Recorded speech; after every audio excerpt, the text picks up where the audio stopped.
Hi, my name is Angie and welcome to my channel. Here I make simple bullet journaling related content. Today I'm going to be doing my January 2023 bullet journal setup. As you can see from the background, it's a little different this time because I'm not filming at home. I actually filmed this and am doing the voiceover while on vacation in Florida. So January's theme is going to be snow. As you can see, I've already sketched out most of it, but now I'm going in with an eraser and gently removing most of the pencil marks of the snowbanks. This is so that the pencil marks don't show through the marker. Next, I'm taking this Tombow Dual brush pen and I'm using short strokes to outline the snowbanks. This is so that it gives it a softer look rather than a clean and cut look. Now, something you'll see on my right is there's actually a sheet of paper.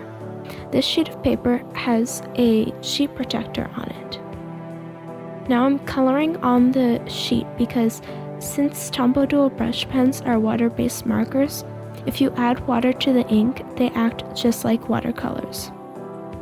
So first, I just color on the sheet protector, then I'm using the spray bottle and spraying a little bit of water.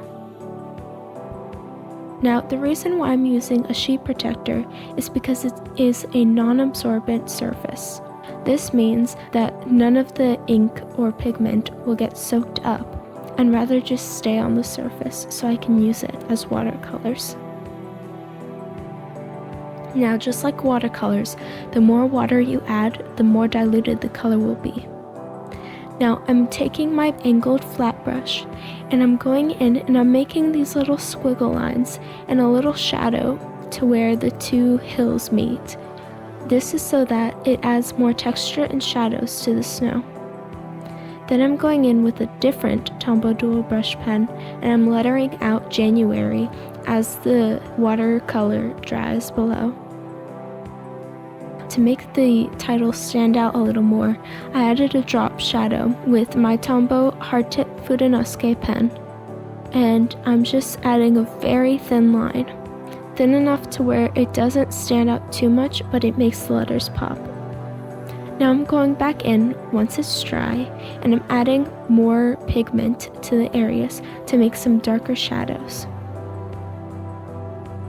As you can see, since it's a non-absorbent surface, I can just use a paper towel and mop up all of the ink and water, and it doesn't stain the sheet protector at all. Next, I'm going in with another Tombow Dual brush pen, and I'm making these icicles.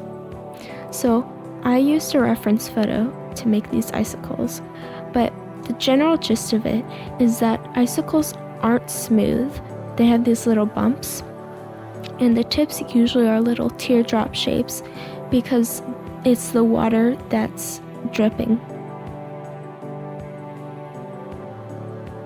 Then I'm going in, and this time I'm mixing two different Tombow Dual brush pens to get the color that I want to add shadows to the icicles. As you can see, I keep adding water and more of the light color to get a lighter shade that I want. So the first time around, I'm using my angled brush to add some very light shadows with a very light color.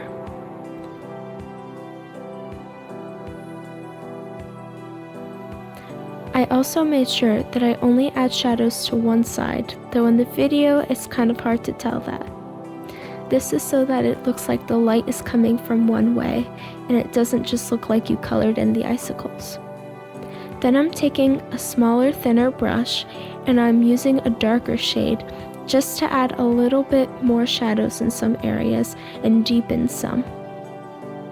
I made sure to not go over the whole shadow area with this darker color, but only certain spots to give it more dimension. Then, because I thought that this page looked a little blank without it, I added some footprints in the snow. What I was pointing out is I made some guidelines. So in order to make it look like the footprints are on a hill, you want to make curved shape with the footprints. So the footprints are actually very easy to draw. They're just bean shapes. Something you want to keep in mind is the further away they are, the smaller those shapes are going to be, and the closer together the footprints are going to be as well. So as you get closer, they're going to become bigger and more spaced out.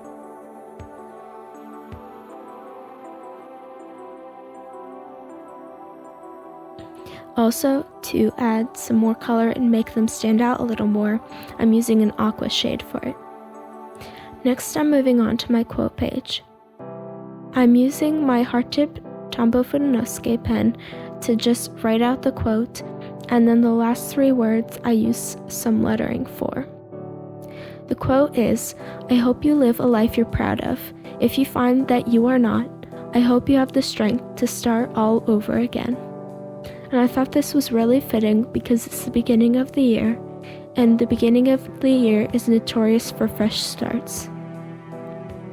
Next, I'm going in with the same Tombow dual brush pen that I used for the lettering of January, and I'm adding a border to this quote so that the page looks a little bit more full and colorful. This border is actually going to be 2 different tones, so I'm using first this one color, and then I'm going in with a second lighter color, and I'm adding a second border around it.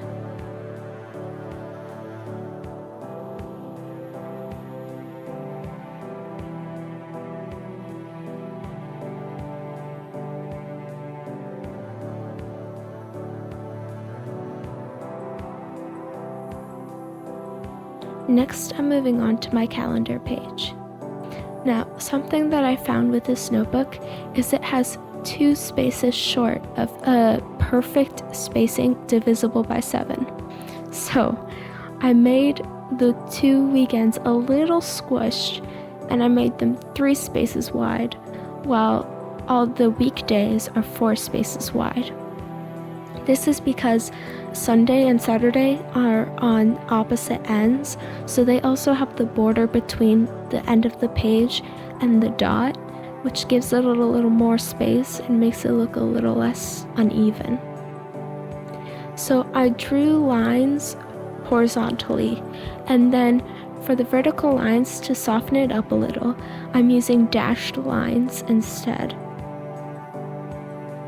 Next, I'm going in with a Tombow dual brush pen and lettering January, and again going in with my Tombow hard-tip Fudenosuke pen to add a drop shadow to make it pop a little more and to tie in the color with the black of the calendar.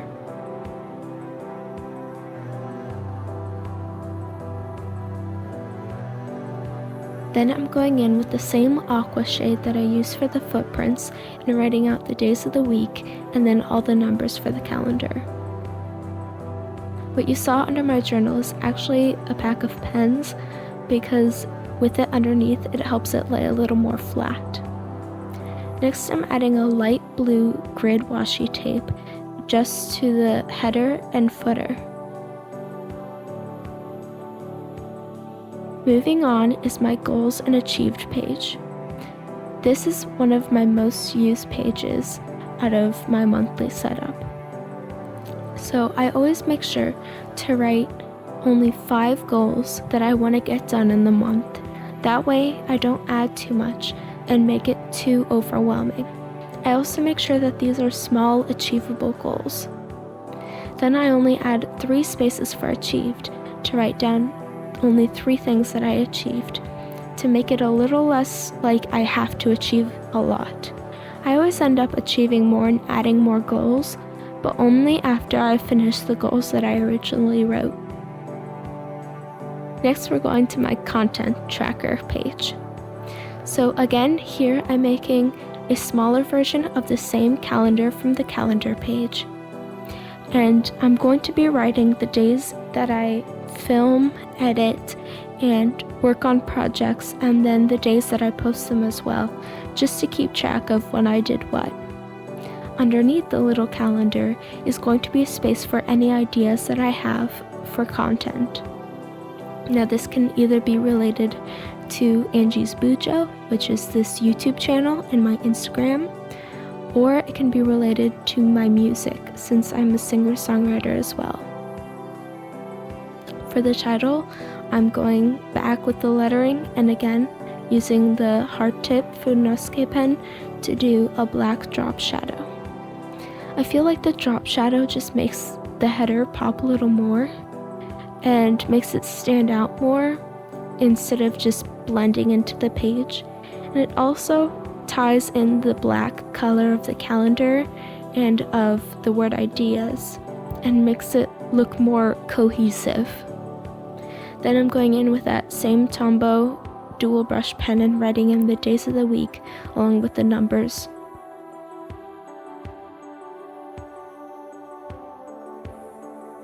So I also added a dark blue washi tape and then a light blue washi tape on top.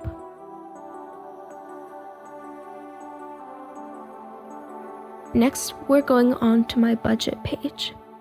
At the top, I allocated space for my wish list. So my wish list and budget each have 3 columns. The first column is for the item, the second column is for the amount of money, and then because I write down a bunch of stuff on my wish list but don't end up getting it all, I have a third column which is just for the price of the things that I actually did buy in that month.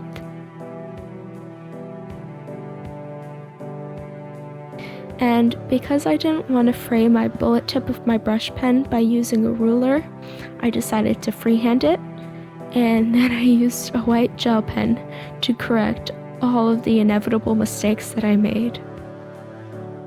In the video, I realized that the little tables and the words wishlist and budget don't really look all that vibrant, but in real life, it's easy to see them. And again, I'm doing the same header that I've been doing for all the pages so far.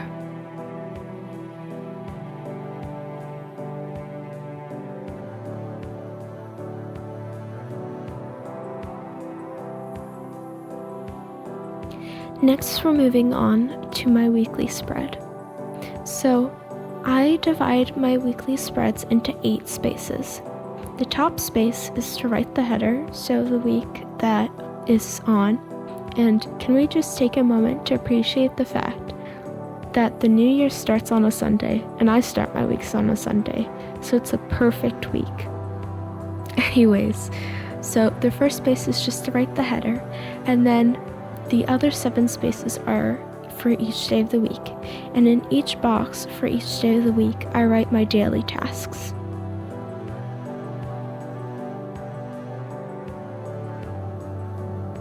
On the adjacent page, I write down just general weekly tasks I would like to get done. So again, I limit myself to 5 tasks, and I make these tasks even smaller than the ones that I did for the goals page for the month. That way, it's achievable, and I don't feel bad that I didn't do something because I'm able to do it. So, now we're getting to my flip through. Thank you so much for tuning into this video. If you enjoyed this video, please hit that thumbs up button. It helps me in the algorithm. And please make sure to subscribe to tune in for more videos. I hope you had wonderful holidays and you have a wonderful new year. Thank you so much. Bye.